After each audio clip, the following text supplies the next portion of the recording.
এবার উঠে আসলো প্রমাণ, শেখ হাসিনার নির্দেশেই গুম করা হয়েছে তার বিরুদ্ধে যাওয়া মানুষদের। গুমের ঘটনায় নির্দেশদাতা হিসেবে সাবেক প্রধানমন্ত্রী শেখ হাসিনার সম্পৃক্ততার প্রমাণ পেয়েছে গুম সংক্রান্ত তদন্ত কমিশন।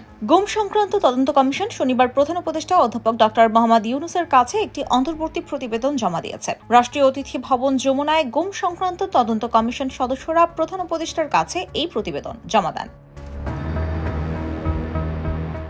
আনফোল্ডিং দ্য ট্রুথ শিরোনামে জমা দেওয়া রিপোর্টে কমিশন সদস্যরা এ পর্যন্ত প্রাপ্ত ১,৬৭৬টি অভিযোগের মধ্যে ৭৫৮ জনের অভিযোগ যাচাই বাছাই করেন বলে জানান।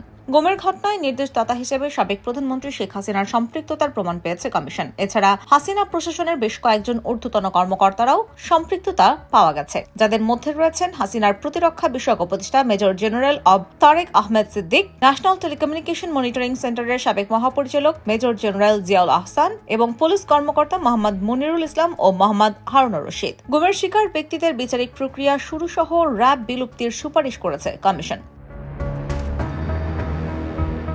কমিশন প্রধান মইনুল ইসলাম চৌধুরী বলেন, গুমের সঙ্গে জড়িত কর্মকর্তারা কাজটি এমনভাবে করেছে যাতে এগুলো শনাক্ত করা কঠিন হয়ে যায়। বিভিন্ন ফোর্স নিজেদের মধ্যে ভিকটিম বিনিময় করেছে এবং পরিকল্পনা ভিন্ন ভিন্নভাবে বাস্তবায়ন করেছে। তিনি আরো বলেন, গুমের শিকার অনেকে এখনো শঙ্কামুক্ত হতে পারছেন না। তাদের উপর এতটাই ভয়াবহ নির্যাতন চালানো হয়েছে যে তারা এখনো ট্রমায় ভুগছেন। প্রধান উপদেষ্টা তার সর্বশেষ বক্তব্য গুমের শিকার ব্যক্তিদের সুরক্ষা ও সঠিক বিচারের আশ্বাস দেওয়ার পর রিপোর্টের সংখ্যা অনেক বেড়েছে বলে উল্লেখ করে কমিশনের সদস্যরা অধ্যাপক ইউনূসকে আয়নাঘর পরিদর্শনের অনুরোধ জানান।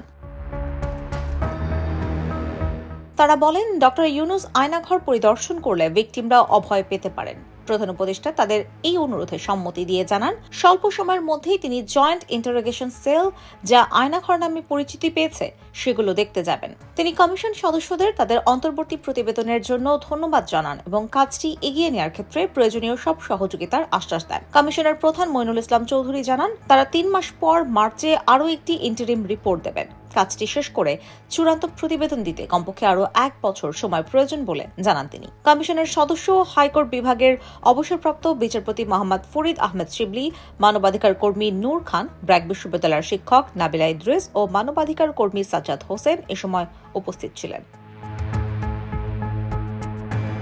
IPTV USA news desk.